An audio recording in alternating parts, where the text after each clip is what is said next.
estar dando início no nosso programa Momento Sindical de hoje aqui pelo canal 33 da Tubarão.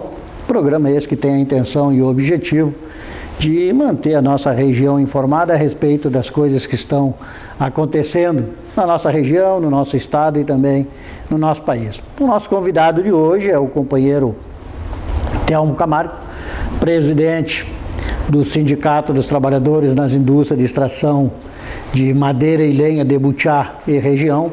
Também compõe a diretoria da nova Central Sindical do Estado do Rio Grande do Sul, compõe a diretoria também da Federação dos Trabalhadores na Construção e do Mobiliário do Rio Grande do Sul e também é integrante da diretoria da PAI. Se eu continuar o currículo do homem aqui, vai dar aí umas 2 ou 3 folhas de jornal, então vamos parar por essas aí. Mas a gente está aí vivendo um momento difícil, um momento complicado, principalmente na nossa região, onde o desemprego já era muito grande e agora, com essa pandemia aí, a coisa também complicou. E o Telmo aí, junto com a sua categoria, junto com os trabalhadores da sua categoria, aí vem aí tentando se adaptar, tentando se adequar nessa nova legislação que está aí. Primeiro foi a terceirização sem limite, depois veio, nem deu tempo das pessoas se acostumarem, já veio a reforma trabalhista, depois veio a reforma da Previdência e agora aí uma série de MP, e todas elas contra os trabalhadores, e as pessoas tendo aí que lutar contra isso e também, ao mesmo tempo, tentar se adaptar e fazer com que os trabalhadores não tenham, então, tanto prejuízo. Então, eu gostaria de conversar com o Telmo hoje aqui, como é que ele está encarando, como é que ele está enfrentando, como é que está o teu sindicato. Primeiro, te cumprimentando e agradecendo a tua presença aqui, mas como é que tu está enfrentando essas dificuldades aí, como é que está sendo para ti, para a tua categoria, Telmo? Bonito, primeiro, boa tarde, né? Boa tarde a todos os telespectadores. É uma satisfação muito grande a gente poder ter esse meio de comunicação e através do canal 33 a gente poder chegar aos lares da nossa sociedade, né? Porque através da TV a gente sabe que o alcance é grande e a gente aqui é uma oportunidade de a gente realmente colocar os nossos anseios, as nossas dificuldades num programa, né, tão importante como esse. Mas eu queria te dizer que, e aos nossos telespectadores, que nós, evidentemente, que como todas as empresas, sindicatos, sociedade civil organizada, nos pegou realmente com uma surpresa muito grande, porque jamais nós pensaríamos em qualquer momento de que nós estaríamos passando por uma dificuldade, uma crise tão grande, e uma crise não relacionada no primeiro momento à questão econômica, e a gente sempre passamos por crises econômicas, e hoje nós estamos passando por uma crise de saúde, né? É uma calamidade pública, né, em todos os estados, né, no nosso país, a nível de mundo. E a gente, evidentemente, que tivemos que se adequar às determinações, os decretos municipais, estaduais, para que nós pudéssemos dar continuidade à nossa atividade laboral. Mas é importante dizer que a nossa categoria, nós logo no início, né, da pandemia, nós tivemos que realmente parar, nós tivemos parado aí por 15 dias, a grande maioria parou 15 dias de férias coletivas, até porque a gente não tinha, né, Onir e telespectadores, a noção da gravidade que era realmente esse problema. Então nós tivemos que realmente parar 15 dias, esses 15 dias serviu para que nós se adequássemos em algumas situações. Então a nossa categoria, os decretos começaram a ser colocados em prática, as empresas começaram a trabalhar com 50% só dentro dos veículos de locomoção, tipo uma van que aí tem hoje 20 lugares, só poderia viajar 10, e assim a gente começou. Os ônibus aí com uma capacidade maior, 40, 45, também dividindo tudo pela metade, colocando água, sabão, álcool, gel à disposição dos trabalhadores. Lá dentro da atividade florestal também, hoje nós estamos com a grande maioria mecanizado, e aí era uma preocupação também grande nossa de que as empresas colocassem à disposição dos nossos trabalhadores a higienização em primeiro lugar nas máquinas, porque é turno, né? Então sai um operador, deixa limpinho, higienizado para que o outro possa dar continuidade à sua atividade sem problemas. Álcool em gel também dentro dessas máquinas para que o pessoal, no momento que precisasse, tivesse à sua disposição. E assim nós começamos. O uso da máscara, ela veio com mais força um pouco depois, né? No primeiro momento nós falávamos muito e exigia bastante a questão de lavar as mãos, ter álcool em gel, não ter contato, né, com as mãos, com os olhos, com a boca, com o ouvido. Luvas, tudo isso a gente se preocupava muito em colocar em prática. Cumprindo ali, né, rigorosamente a questão dos decretos, porque na verdade a gente sempre dizia, nós não estamos agora pensando somente no colega, nós temos que pensar na família, porque é uma possibilidade de levar e trazer, né, esse vírus. E aí a gente tomou todas essas providências, nós paramos então esses 15 dias, retomamos, evidentemente que prejuízo aconteceu, porque parou a atividade. Nós temos hoje uma grande tomadora, que é a Celulose Rio-Grandense, né, que a grande maioria da sociedade conhece, sabe, né, da atividade em Guaíba, e a indústria em si não parou, então ela continuou as suas atividades, até porque ela estava dentro das empresas essenciais, até pela questão do papel, da celulose, que hoje a celulose ela tem um componente que é utilizado na questão da máscara, né? Então ela continua trabalhando. Então dessa forma não parou a indústria, e ali depois de 15 dias aqui na base nós começamos a retomar. até porque ela tem um depósito estratégico, né? Exatamente. Então ela tem, na verdade tem muita madeira hoje sobrando, porque a produtividade é grande, eles não estão dando conta, na verdade. Qual é que era o projeto?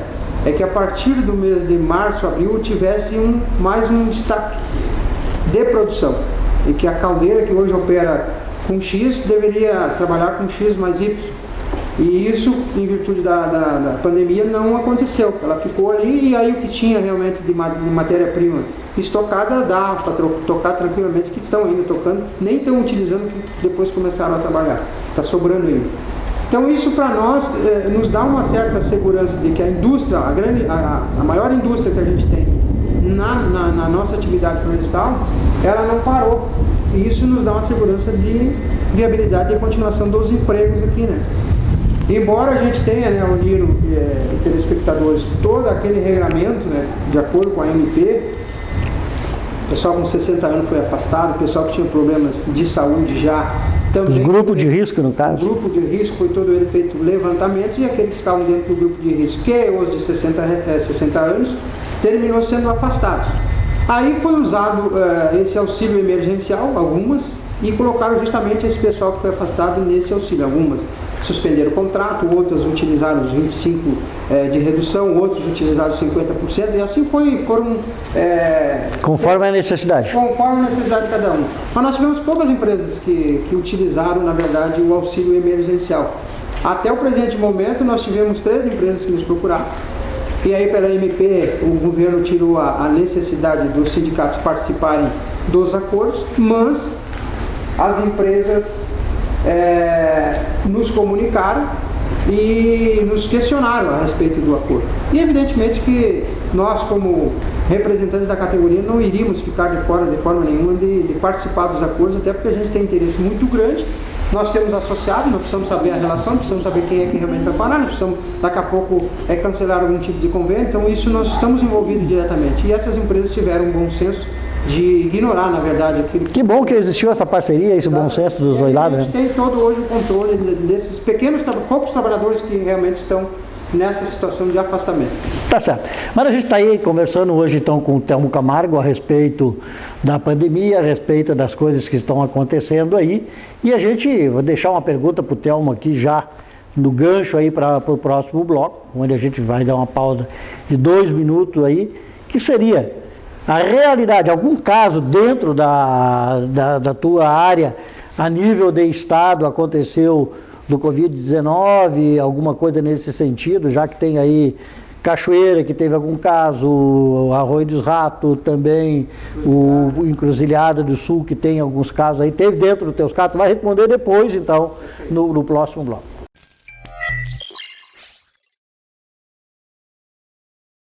Então tá, retornando aqui ao nosso momento sindical de hoje, conversando aí com o Telmo Camargo a respeito da pandemia, e a pergunta que ficou para ele no encerramento do outro bloco é: dentro da tua categoria aconteceu algum caso de contaminação pelo Covid-19?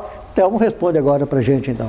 Tá certo. Na verdade, assim, a gente, graças a Deus, a gente não teve nenhum caso diretamente do coronavírus na nossa atividade com os trabalhadores, né? Então, até infelizmente nós tivemos aí ontem, nós recebemos a notícia que na sexta-feira, se não me falha a memória, faleceu um empresário que foi muito tempo, trabalhou aqui em Arroio dos Ratos, trabalhou aqui na região de Butiá também, o João Celso. Foi supervisor na época da Florestal Guaíba ainda, na área de corte.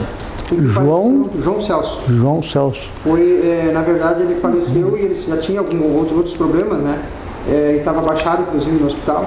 E aí terminou vindo a falecer pela questão do coronavírus, que pegou lá já no hospital, né? Pois é, um grande questionamento que existia, as pessoas perguntando, tá, mas tu conhece alguém que faleceu com esse vírus? A gente, infelizmente, agora está sabendo de mais um caso aí.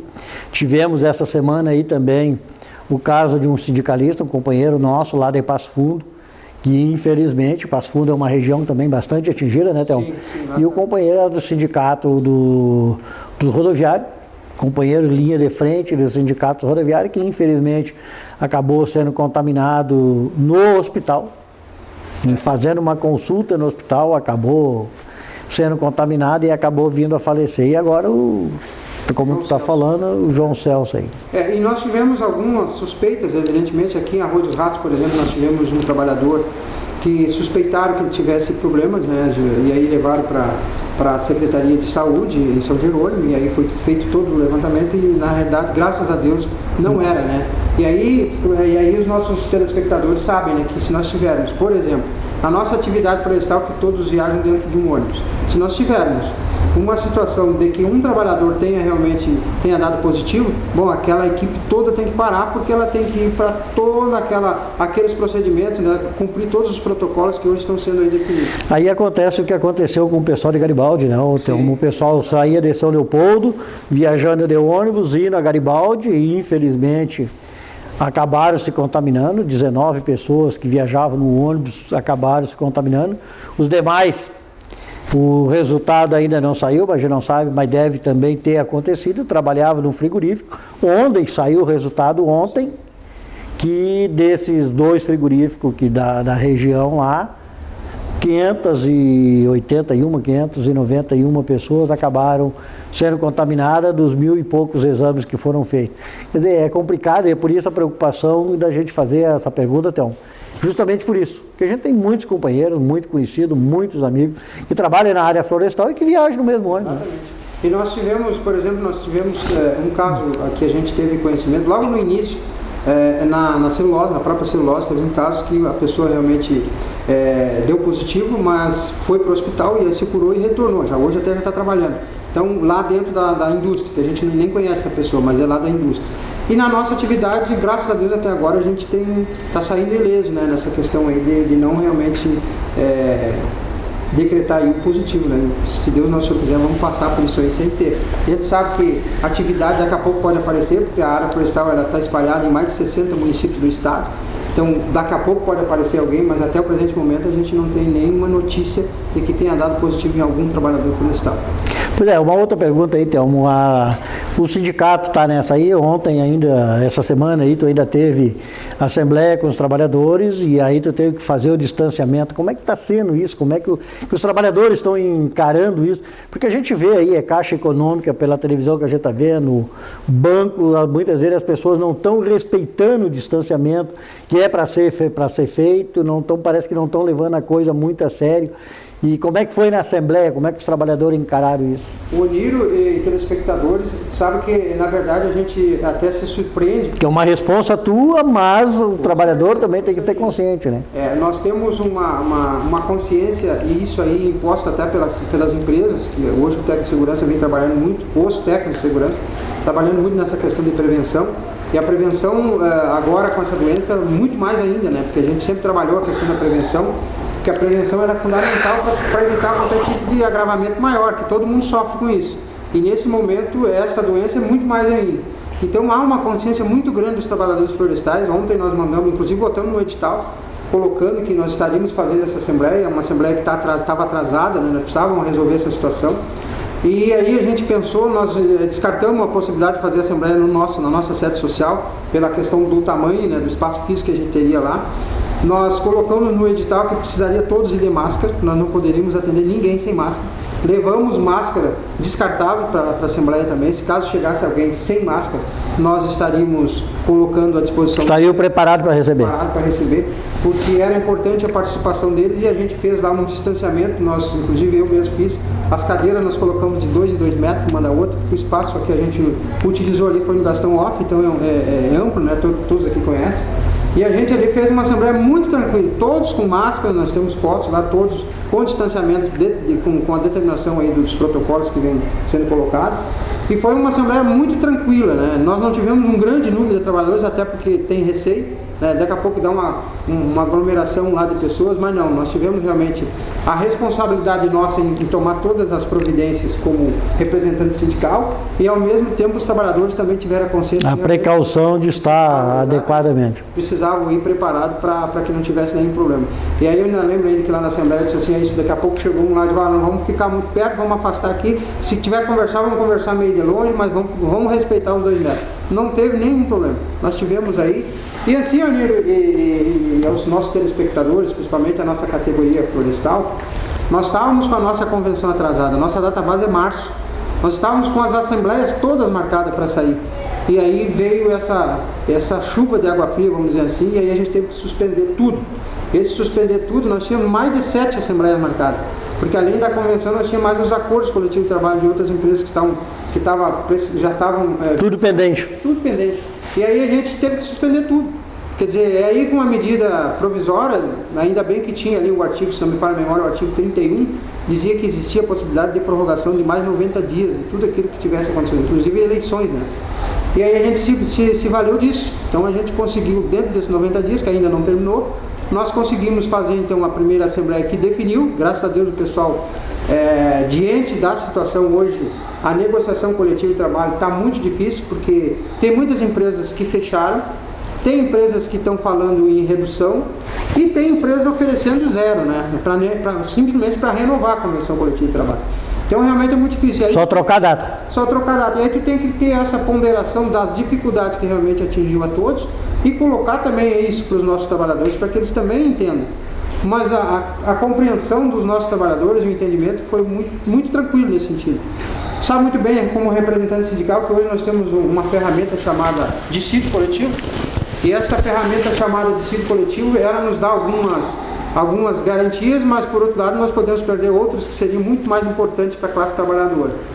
E nós sempre colocamos que hoje os tribunais, a inflação ela é garantida, se baseiam na inflação. A mais do que isso, e a gente que representa a nova central, sabemos que o piso regional ele foi engavetado e eu até acredito que... Sentaram em cima e não levantam, né? Então, nós não podemos ficar esperando pelo piso regional. E aí, a proposta que veio das empresas, nós colocamos lá para a categoria, o pessoal concordou, até porque o ano é um ano atípico, e nós então vamos renovar a nossa convenção agora. A partir de hoje nós já estamos encaminhando a resposta para o sindicato patronal, e a partir daí esperamos que agora na próxima folha já saia tudo retroativo.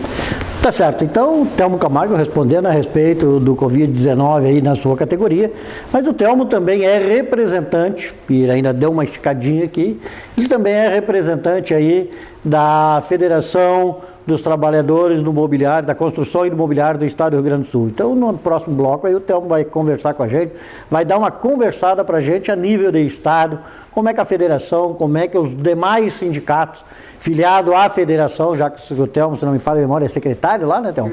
Secretário-geral lá, como é que o Telmo está, como é que a Federação está encarando, como é que a Federação também está passando por esse momento que o Brasil e que o mundo está passando. Só dizendo para o Telmo aqui que hoje também faleceu o vô do jogador de futebol, do famoso aí, que é o Cebolinha, jogador do Grêmio. O vô dele também lá no Ceará acabou falecendo agora hoje pela manhã. Então, bem complicada a situação, mas vamos que vamos. A gente retorna então em 1 minuto.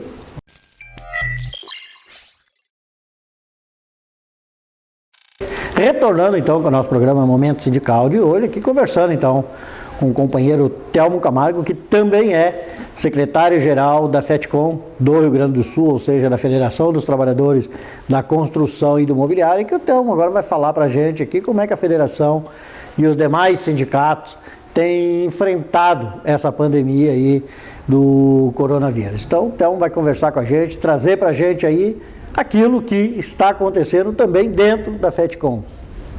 Tá certo, Onir. Na verdade, a nível de federação, nós estamos enfrentando os mesmos problemas, ou mais ainda, né? Porque, na verdade, a gente sabe que a base de tudo é os sindicatos, né? Então, nós temos as nossas entidades de grau superior, mas quem realmente dá sustentação legal, financeira, todos os sentidos possíveis para os órgãos de grau superior é a base, e a base é os sindicatos. Então, a gente, pela federação, representa muitos sindicatos. Nós temos lá, hoje, vários sindicatos que as negociações coletivas de trabalho são feitas através da federação. O sindicato faz as assembleias normais, emite as procurações, né, para que a federação possa representá-lo junto ao Ministério do Trabalho e Emprego, junto aos sindicatos patronais, e as dificuldades são as mesmas. A gente tem muitas empresas, como nós acabamos de falar no bloco anterior, colocando que não pode reajustar nada, zero. Algumas empresas a gente tem lá fechando. A gente sabe que algumas delas, né, Thelmo, usavam o piso regional como base para a negociação, e é um dificultador que desde o ano passado a gente vem encontrando essa dificuldade do piso regional, né? Nós temos essa dificuldade lá, são muitas empresas que tem lá, que tem como balizador o piso regional, pela questão dos percentuais. Então, assim, na mesa de negociação nós sabíamos lá, foi encaminhado para a Assembleia Legislativa 4,5%, né? No início era 8, alguma coisa. E aí depois o governador do estado encaminhou para a Assembleia Legislativa 4,5%. Bueno, 4,5%, né, aí juntando todas as questões do passado, desde 2013, as defasagens que deram, né, nos planos que foram acontecendo, e ficou isso lá. E nós imaginávamos o quê? Bom, 4,5% ele estaria um pouco próximo daquilo que foi repassado lá em janeiro para o salário mínimo. Quer dizer, um pouquinho menos, mas nós não estávamos tão longe. Mas como a questão do projeto lá dentro da Assembleia Legislativa não avançou mais, todas as entidades sindicais tiveram que usufruir da habilidade de negociação mesmo, quer dizer, pensar na situação do momento e ao mesmo tempo pensar nos trabalhadores. Além da Federação também pedir a extinção do piso, né? Exatamente, não, há uma pressão muito grande pela classe patronal da extinção do piso regional, que não é agora esse ano, isso já vem acontecendo. Já vem há anos, desde que ele foi criado, na realidade. Então, essa dificuldade a gente sempre teve, né? Quando nós sentávamos muitas vezes na parte da manhã, na parte da tarde estavam os empresários lá discutindo com a Casa Civil a possibilidade de extinção. Então a gente acompanhou isso, sabe muito bem que desde 2001 a gente vem nessa luta. Mas é uma dificuldade. Os sindicatos, na verdade, todos se adequaram à questão de redução de jornada de trabalho, quer dizer, nós temos, por exemplo, como exemplo aqui o sindicato de Bento, que tu conhece, sabe da estrutura, que é o sindicato de Bento Gonçalves, lá do Ivo, né? A gente sempre diz o sindicato do Ivo. O sindicato está mal, porque a estrutura é muito grande, quer dizer, e tem que bancar, e ao mesmo tempo a arrecadação caiu, quer dizer, caiu lá no pé, como a gente costuma dizer, né? Então não tem como, com a estrutura que tem, eles manter tudo que tinha. Então eles reduziram drasticamente o atendimento. Flores da Cunha também, outra estrutura muito boa. Os sindicatos marceneiros, né, não vamos longe, aqui com a área de lazer que tem lá, está fechado, foi proibido, né, abrir qualquer tipo de situação lá. E tinha toda uma programação também, onde entra um recurso bom para o sindicato. Terminou tendo que parar. Então, todos tiveram que realmente se adequar, como nós aqui, né, nós fechamos as portas, nós ficamos 30 dias sem abrir. Depois abrimos, na verdade, entre aspas, o portão, e a porta continua fechada, porque a gente tem 2 pessoas lá dentro trabalhando, mas atende somente quando chega uma pessoa, bate lá na frente, colocamos evidentemente que uma divulgação, e aí é atendido, de 1 a 1, nós não permitimos de forma nenhuma que entre mais que uma pessoa. A federação, por sua vez, também... Uma pergunta, Thelmo, né? Te interrompendo um pouquinho, continuamos na Federação, Mário. O teu atendimento médico, odontológico, no teu sindicato, como é que está essa situação? Nós ficamos 30 dias sem atendimento praticamente. Na verdade, aqui em Butiá, a clínica ali onde atende o Dr. Saraiva e o Dr. Paulo Henrique não fechou. Esse eles continuaram trabalhando. Mas as outras clínicas que a gente fecharam 30 dias fechou. Agora já estão todas trabalhando. Estão voltando. Dentro, né, das regras, das novas regras, já estão todos atendendo. Então, é outra dificuldade que a gente tinha, né? E a federação lá, por sua vez, o pessoal trabalhando em casa, quer dizer, a secretária fica em casa com o seu computador, né, telefones, e faz todos os atendimentos de casa. A federação, na verdade, abre 1 dia, 2, quando precisa ir alguém lá para fazer algum tipo de encaminhamento de algum acordo coletivo de trabalho. Mas o Cirlon, né, e o Haroldo, que são os responsáveis ali, o Haroldo tem que assinar todas as convenções e os acordos, e o Cirlon, como é um negociador titular, né, da pasta, né, ele é o secretário adjunto, então ele faz todas essas negociações que a gente participa, né, mas ele é o titular da pasta. E então a federação também está dessa mesma forma, quer dizer, redução de tudo porque realmente não tem... E o recurso caiu também na federação. Muito. Então é geral isso, né? É uma dificuldade que nós vamos passar, eu tenho certeza disso, e a gente sempre procura passar esse otimismo para a nossa categoria, para os nossos familiares, porque já passamos por muitas crises, claro que nenhuma semelhante, né, a essa situação, porque ainda estava agora essa semana ouvindo um especialista na área dizendo que esse vírus é um vírus muito mais complicado, porque já tiveram outros, mas foram mais burros, porque matavam direto. E esse tem uma possibilidade de contágio muito mais fácil, então quer dizer, além de matar, ele contagia muito mais. Não, e ele tem a mutação que ele está passando agora por mutação também. Exatamente, né? Então é bem mais complicado esse que a gente está passando, essa crise agora. A federação, por sua vez, a gente procurou regionalizar muito mais ainda nesse momento, quer dizer, aqueles deslocamentos que a gente tinha, que muitas vezes tinha que sair um lá de Esteio, lá de Porto Alegre, para ir para o interior do estado. Hoje nós procuramos usar mais as pessoas que estão lá mais próximas, porque é uma questão de segurança para todo mundo também. De segurança, e ao mesmo tempo assim, nós tivemos, depois da reforma trabalhista, pela reforma nós não precisamos mais fazer as homologações. E nós deixamos isso garantido em quase todos os acordos que a gente tinha e convenção, a garantia de que nós continuaríamos acompanhando. Então isso, claro que agora, nesse momento, nós temos que achar artifícios para que essas homologações sejam cumpridas. Então, continue fazendo até para não... Exatamente, porque se nós largarmos tudo, vai cair naquilo que hoje a legislação determina, né? Não precisa homologar. E nós queremos continuar junto com o trabalhador, porque é importante. É fundamental essas homologações dentro do sindicato, até para te conhecer como é que está, quantos trabalhadores tu tem na base. Exatamente. Porque isso. tu tem um número X, daqui a pouco as pessoas começam a serem demitidas, o sindicato não tem conhecimento, a coisa fica complicada. E tem aquela coisa também, né, Thelmo? Se a empresa está correta, está fazendo a rescisão correta, não tem por que não fazer dentro do sindicato. O ônus é nosso. Nós queremos fazer isso, porque na verdade nós queremos estar perto dos trabalhadores, essa é a nossa realidade. E outra coisa que é importante dizer, logo no início que surgiu a possibilidade então das empresas não irem mais no sindicato homologar, nós já tivemos problemas, porque empresas faziam as rescisões nos seus escritórios e as pessoas iam lá, os nossos trabalhadores iam até lá ao escritório, faziam as homologações, depois que assinava a rescisão, simplesmente o empresário dizia, eu só vou poder te pagar agora daqui a 20, 30 dias. É a pergunta que eu iria te fazer no início do próximo bloco. A gente está tendo aí algumas reclamações e reclamações pesadas a nível de Estado, também a nível de país, que é que como não se faz as rescisões, não há mais obrigação de ser feita dentro do sindicato, dentro das entidades sindicais, os trabalhadores estão assinando as rescisões e não estão recebendo. Queria que depois tu falasse para a gente, tanto da federação, na tua categoria, se aconteceu algo semelhante, mas a gente retorna então em 2 minutos falando aí a respeito disso. E também o Thelmo vai conversar com a gente aqui a respeito das atividades, já que a gente está indo para o 4º bloco, aí a respeito das atividades do dia 1º de maio, que teria acontecido na cidade de Butiá, não aconteceu este ano. Então o Thelmo vai estar se preparando para também conversar com a gente a respeito disso. Retornando, então, em 2 minutos.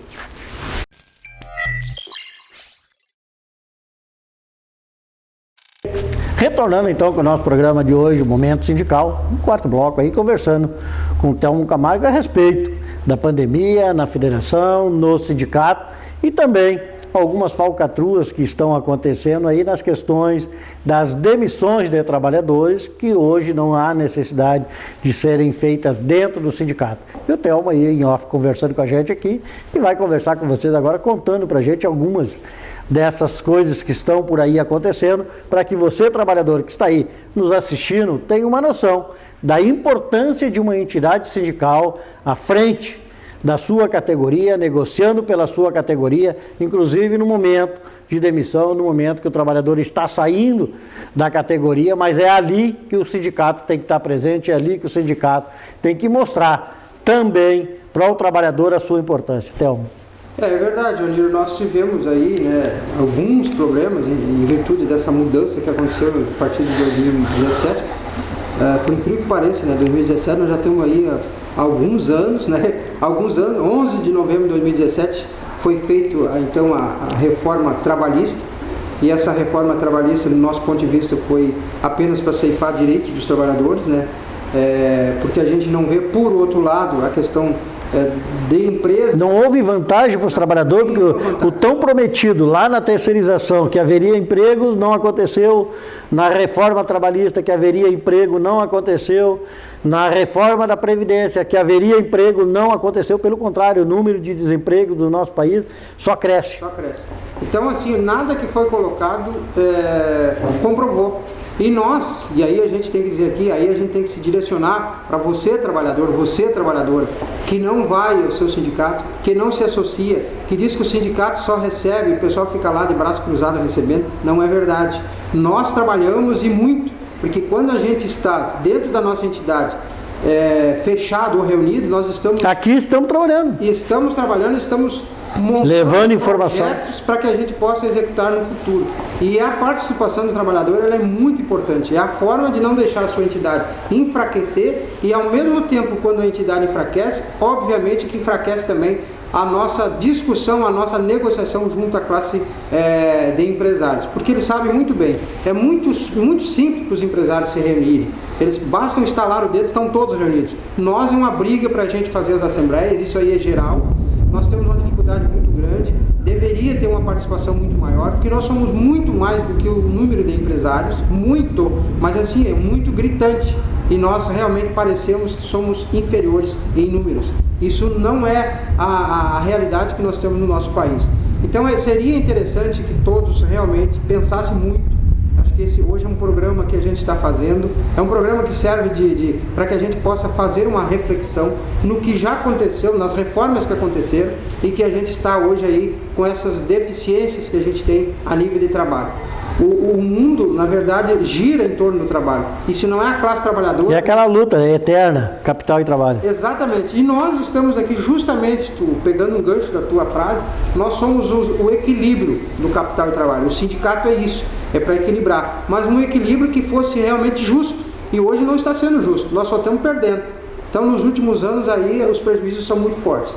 Com relação à questão da reforma trabalhista, e um dos primeiros problemas que surgiu dentro da nossa atividade florestal foi a questão das homologações, que nós, graças a Deus, conseguimos garantir através de acordos coletivos de trabalho e da convenção coletiva de trabalho, deixar uma cláusula com as garantias que nós acompanharia, então, esses trabalhadores da mesma forma. Nos acordos a gente conseguiu até uma vantagem. Ele não mais precisaria, então, fechar os 12 meses, sim 10 meses. A cada 10 meses tem que passar no sindicato. E na convenção, como ela é mais abrangente, nós não conseguimos, porque acordo é acordo, convenção é convenção. Convenção vale para todos, grandes ou pequenos, todos estão inseridos dentro da convenção. Então ali nós deixamos pelos 12 meses, ficou dessa forma, mas ficou garantido. Mas nesse meio tempo, que começou realmente o início da reforma, ali quando foi implantada em 11 de novembro de 2017, algumas empresas já se atiraram para trás e não precisamos mais ir no sindicato, agora nós vamos fazer as nossas rescisões no escritório ou no escritório de contabilidade. E aí a gente começou a receber reclamações de trabalhadores que iam lá, assinavam as rescisões e não recebiam no ato os seus valores. E aí a gente dizia, gente, é isso que o governo colocou para nós. Quer dizer, nós estamos agora aqui com as reclamações de vocês, com razão, mas que por outro lado, nós avisávamos que isso poderia acontecer e já está acontecendo. E aí, né, Oneiro e telespectadores, para a gente, juridicamente, contornar essa situação, depois que tu assina uma rescisão, tu recebeu. Tu recebeu, foi dada a quitação total, né? Se tu conseguir provar isso, porque tu tem que convencer o juiz vai ter que ser convencido que realmente aquele trabalhador foi lesado. Que num primeiro momento, qual é a primeira impressão? Tu recebeu. Assinou, recebeu. Então a gente teve muitas dificuldades e nós começamos a denunciar para o Ministério Público do Trabalho. Como nós temos dentro da nossa convenção uma outra cláusula que é muito importante, qualquer cláusula dentro da convenção coletiva de trabalho que nós tivermos a real situação dela de inconformidade, nós temos inclusive uma multa estipulada dentro da própria convenção. A empresa tem que pagar uma multa para o sindicato patronal e para o sindicato dos trabalhadores, e parte vai para os trabalhadores que foram lesados. Então isso a gente tem. Outra multa que a gente tem é com relação ao atraso, aqui entrando um pouquinho nessa questão, acho que é importante, os nossos telespectadores, e eu tenho certeza que isso aqui é um canal que realmente vai vai disseminar um monte de informações que talvez algumas pessoas em outros municípios não tenham. Nós temos uma outra cláusula que fala na multa pelo atraso do 13º, que ainda temos, que daqui a pouco não vai ter mais, mas ainda temos. Então essa multa diz o seguinte: se a empresa atrasar, essa multa ela é direcionada para o trabalhador. Porque, na verdade, assim, o que a gente pensa e o que a gente tem visto acompanhando esses 25 anos que a gente está à frente do sindicato, nós sabemos que se nós denunciarmos para o Ministério do Trabalho, eles vêm, vão fiscalizar, vão multar a empresa, talvez até fechar, e o trabalhador vai ter que discutir isso na justiça. Então, olhando essa situação, nós resolvemos criar uma cláusula que de imediato possa haver um retorno para o trabalhador, mesmo que a gente tenha que entrar na justiça, mas nós vamos cobrar a multa junto. Então, isso ficou também garantido aí nessa nossa convenção.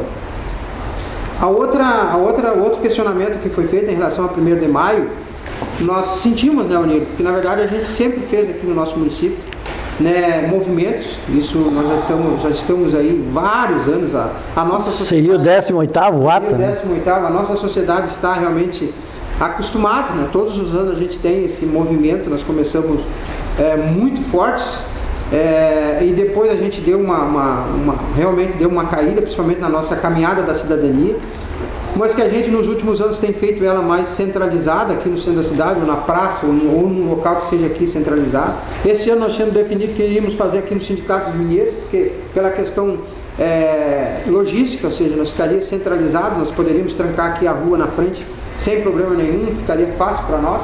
Mas infelizmente, em virtude dessa questão do coronavírus, nós tivemos que suspender esse grande evento que nós teríamos aqui no 1º de maio. É muito ruim para a gente, né, Onir? Porque são várias entidades que a gente tem e representa dentro da federação que também não fizeram nada.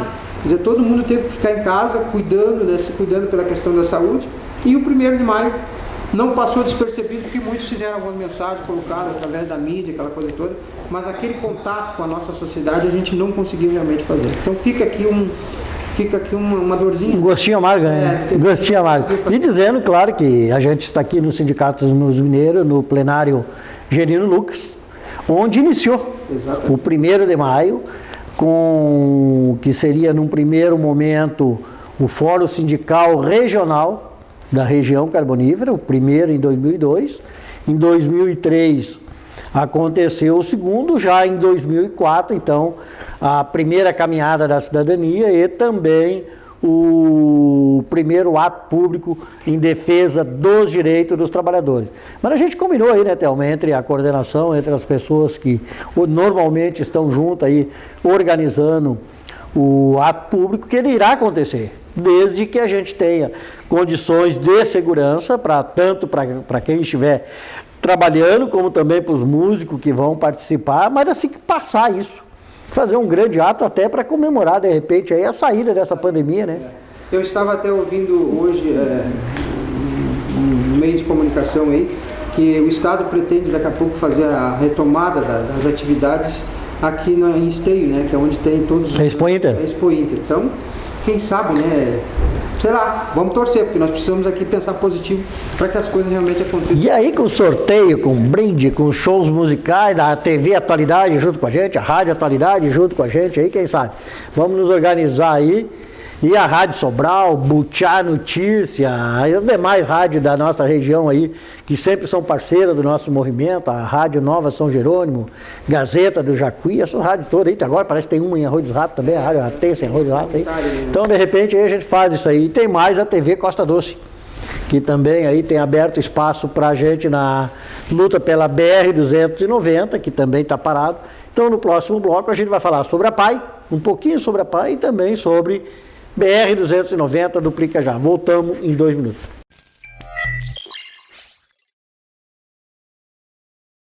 Ok, retornando então com o nosso último bloco do programa de hoje, conversando aqui com o Thelmo Camargo, presidente do Sindicato dos Trabalhadores das Indústrias de Extração de Madeira e Lenha, também secretário-geral da FETCOM do Rio Grande do Sul, também vice-presidente aí da nova central sindical do Rio Grande do Sul, como também representante aí da PAI. Mas o Thelmo aí, como a gente falando em APAI, a gente tem aí a campanha da Tampinha, tem outras atividades da PAI aí que estavam bombando para acontecer e acabaram tendo que ser interrompidos e sendo abortados. Como é que está essa situação? Como é que está a situação da PAI hoje, então? Tu sabe que os nossos telespectadores, mais uma vez, eu acho que é outra entidade importantíssima que a gente tem aqui dentro do nosso município e que realmente teve que trancar todas as suas atividades, até porque a PAI é uma entidade que trabalha diretamente com a questão da saúde, né? Foi uma das primeiras que realmente nós definimos, né? Numa reunião de diretoria, cancelar em virtude de até acompanhar os protocolos aqui do município e acompanhar a escola, né? Que a Escola Orestes, ela parou e no mesmo dia que a Escola Orestes parou, nós também paramos junto. Fica só o pessoal administrativo uma vez só por semana, vai lá quando tem alguma coisa e trabalha remotamente. Então, acho que essa foi a primeira providência que a gente tomou. Agora, a gente fica muito triste, né, Oniro, e aí os nossos telespectadores, os apaianos, que nós tivemos que realmente parar com as atividades. Nós temos agora, no mês de agosto, a Semana do Portador da Criança com Deficiência Intelectual e Múltipla. Não sabemos o que vai acontecer, se nós vamos conseguir realizar. Do jeito que está indo, muito difícil será a possibilidade de acontecer esse evento, que é uma semana de trabalho. Uma semana de atividade. É uma semana de projetos, é uma semana de experiência, né, porque são profissionais que vêm para dentro das APAIs, com palestras, com oficinas, né, com esporte, com entretenimento, com festividades também, porque dentro da APAI sem festividade também não é APAI, que as crianças gostam, né, é uma coisa muito importante, é muito sadia, né, dentro da PAI, e a gente teve que suspender. Nós tínhamos na Páscoa, nós tínhamos um Grenal aqui, um Grenal daquele grupo, né, que tem aí, do Inter e do Grêmio, os consulados daqui de Grêmio e Inter, Grenal da Solidariedade. Adotaram a PAI aí também a partir do ano passado, no primeiro momento, e que nós teríamos então essa programação na Páscoa, que nós teríamos aí camiseta sendo sorteada, rifas, um torneio de futebol que a PAI sempre começou participando na abertura desse jogo, e infelizmente também não aconteceu, né, por decorrência dessa questão do coronavírus.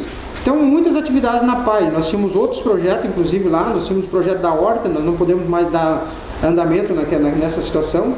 Nós aqui queríamos mandar um abraço a todos os nossos diretores, principalmente ao presidente César, que deve com certeza daqui a pouco mais estar assistindo através da TV aí, esta nossa gravação, e que é importante a gente ressaltar que os projetos e as parcerias que a gente tinha, nós só suspendemos. Tinha um show dia 6 de maio. Esse show que nós trabalhamos incansavelmente para que a gente pudesse realizar, com os artistas todos à disposição. Nós tínhamos aí 13, 14 artistas que viriam, de nome e renome, daqui da cidade também. Então acho que, infelizmente, nós trancamos apenas. Trancamos um pouquinho, daqui a pouquinho a gente pode estar liberando e aí fazer todas essas festividades para buscar recursos para a PAI, para que a gente possa realmente sair da situação que a PAI hoje vive. Nós temos um processo, que esse processo continua tramitando, estava tramitando muito bem, aí a Justiça também cancelou todas as audiências. Suspendeu. Agora que começou a retornar, né? E ainda sem as audiências presenciais, mas que a gente espera que realmente agora possa aos pouquinhos ir dando uma retomada nessa situação. Com relação à BR-290, Oniro, a gente, embora a gente tenha visto que tenha um fluxo, caiu consideravelmente na BR-290, e esse consideravelmente a gente viu também cair os índices de acidentes consideravelmente. E aí eu quero só voltar a pegar daqui um gancho para a duplicação, porque isso de redução de acidentes significa porque não tinha trânsito, né? Reduziu. E esse não ter trânsito é a mesma coisa que a gente dividir o que temos hoje para outra pista. Por isso a importância da duplicação da BR-290. Com menos número de veículos transitando, porque tem uma pista a mais, nós com certeza estaremos reduzindo drasticamente o número. E o momento de discutir a 290 tem uma importância disso, e a gente uma hora vai ter que fazer um programa especial para tratar da BR-290 na retomada, depois que passar tudo isso aí, porque a importância da BR-290 de discutir o orçamento da BR-290 é agora, porque agosto, setembro, outubro é quando se define para onde vai cada recurso que tem lá em Brasília. E a gente está aí impossibilitado de fazer ações, né? Nós temos que achar formas. Eu acho que essa questão que a gente colocou aqui nos blocos anteriores em relação à questão das assembleias, quer dizer, a gente termina tendo que se adequar à necessidade, se reinventar. Eu acho que assim, há uma situação que é colocada para o movimento sindical a cada ano que passa de ter que se reinventar, Quer dizer, nós tivemos aí as reformas todas que nós tivemos, que cada reforma que chegou, nós íamos mudando a nossa forma de trabalhar, se adequando e para sobreviver. E, quer dizer, e agora vem um momento que nós precisamos mais uma vez achar as formas de trabalhar, cuidando-se muito, mas nós precisamos trabalhar. O país precisa dar continuidade aos seus projetos.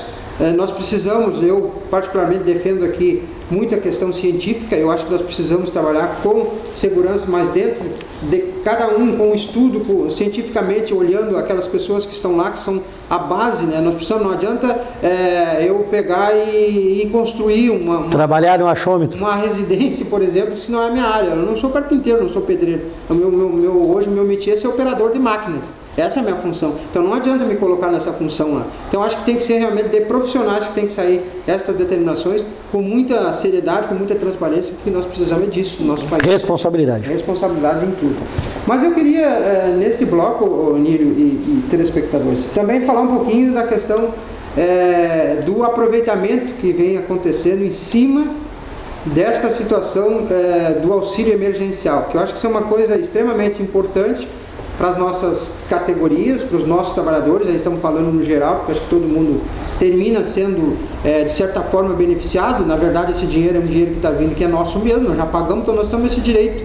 Quando se decreta uma calamidade pública, a gente sabe que os valores que são aí direcionados para as pessoas que precisam, ele é um valor que precisa prestar conta, mas não é aquela rigidez que tem antes do decreto de uma epidemia, né, no país. A mesma situação também, que aí foi uma coisa que eu acho que é importante a gente daqui a pouco no futuro aí discutir, é a questão do fundo de garantia.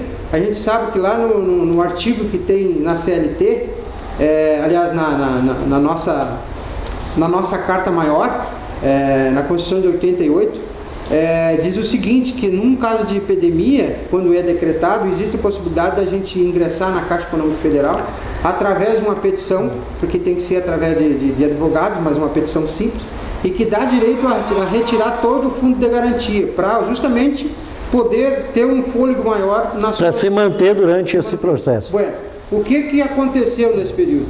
O governo federal, nessas suas MPs, de tantas que já saiu até agora, numa dessas aí, ele colocou a limitação de R$ 1.200. O que ele fez com isso? Ele limitou a possibilidade de qualquer pessoa entrar com esse processo para poder retirar o seu fundo de garantia. Então ele limitou por dois motivos. Primeiro, porque ele puxou essa responsabilidade para ele, no meu ponto de vista, estou aqui falando no meu ponto de vista, puxou essa responsabilidade para ele. Segundo, ele evitou que o recurso que vai para a União não fosse. Porque evidentemente que as pessoas estão precisando nesse momento e ia ter uma avalanche de pessoas entrando para buscar esse direito que estava garantido na Constituição. A partir da MP acabou essa possibilidade, então não tem mais essa possibilidade. E a questão que eu estava me referindo em relação à questão do auxílio emergencial, tem empresas que já estão utilizando, por exemplo, a redução de 70% da jornada coincidentemente com a questão dos valores, pagando 30% e o governo pagando 70%, mas que estão trabalhando 8,48 até mais, quer dizer, os trabalhadores saem na parte da manhã, de manhã cedinho, como é normal na nossa atividade florestal, e voltam tipo lá 7, 8 horas da noite. E os trabalhadores sabem que assinaram um documento, e aí questionam o sindicato, porque na verdade os sindicatos ficaram fora dessa situação por conta da MP. E agora existe aí algumas possibilidades. Primeiro, qual seria a posição do sindicato nesse momento? Primeiro, denunciar. É uma irregularidade. O Ministério Público do Trabalho e o Ministério do Trabalho estão aí para isso. Ainda que muito fragilizado, mas nós temos ainda esta ferramenta para a gente usar. Com certeza já fizemos. Segundo ponto, existe aí também a possibilidade, juridicamente, de buscar a diferença das horas extras. Porque, na verdade, eles têm a obrigação de trabalhar 70%, aliás, 30% da sua jornada, e não 70%. E não 70%. Mas então, a gente tem um minuto aí, infelizmente, o tempo é curto, por isso que é bom a gente trazer entrevistados que tenham conteúdo e que tenham o que falar e que tenham o que dizer e repassar para os nossos ouvintes. Então, a gente agradece a participação do Telmo aqui junto com a gente. Fica aí o convite, então. Num outro programa aí, a gente aprofundar um pouco mais dessa discussão aí. Obrigado pela tua participação. Não, nós é que agradecemos aí em nome do sindicato, em nome da UMOSIC, que a gente nem conseguiu falar, né? Em nome da federação, em nome da Nova Central e de outros conselhos que a gente faz parte. mas que é muito importante a gente ter esses meios de comunicação onde a gente possa externar as nossas necessidades, representando a classe trabalhadora, a nossa sociedade, e que nós com certeza estaremos em outra oportunidade, né, se for convidado, né, evidentemente colocando os nossos anseios. E com certeza aqui nós estamos transmitindo aquilo que realmente a nossa categoria florestal precisa, necessita e sabe. Então não estou falando aqui nenhuma inverdade, estamos falando aquilo que realmente é real. Muito obrigado e tenham todos aí uma boa tarde. Tá certo, vamos ficando por aqui com o nosso programa de hoje, então, agradecendo aí as pessoas que estão nos acompanhando, agradecendo o Thelma e o convite. No próximo sábado, mais um programa com mais um entrevistado aqui no Momento Sindical, canal 33 da Tubarão. Um abraço, a TV Atualidade fica por aqui.